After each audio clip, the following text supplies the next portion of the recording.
নওগাঁর আত্রায়ে হাজী ও সম্ভাব্য হজযাত্রীদের নিয়ে এক মত বিনিময় সভা অনুষ্ঠিত হয়েছে। মাসুম এয়ার ট্রাভেলস ঢাকার আয়োজনে 13ই সেপ্টেম্বর শনিবার সকাল 11টায় উপজেলা পরিষদ সভাকক্ষে এ সভা অনুষ্ঠিত হয়।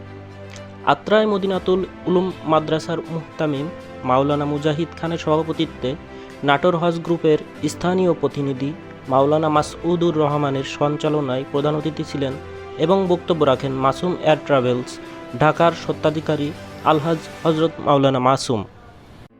নওগাঁর আত্রায়ে হাজী ও সম্ভাব্য হজযাত্রীদের মতবিনিময় সভায় প্রধান অতিথির বক্তব্যে হজকে ইসলামের একটি পবিত্র ও মহান ইবাদত হিসেবে আখ্যায়িত করেন এবং সম্ভাব্য হজযাত্রীদেরকে হজের সকল বিধিবিধান সঠিকভাবে পালন করার আহ্বান জানান।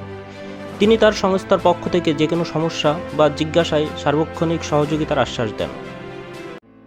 অন্যদের মধ্যে বক্তব্য রাখেন অধ্যাপক AFM মনসুর রহমান, আলহাজ মাওলানা আমিনুল ইসলাম, আলহাজ মাওলানা মোহাম্মদ হালিম প্রমুখ। সবাই পবিত্র হজের বিভিন্ন বিষয় নিয়ে আলোচনা করা হয়েছে। অনুষ্ঠান শেষে বিশেষ মোনাজাত ও দোয়া পাঠ করা হয়।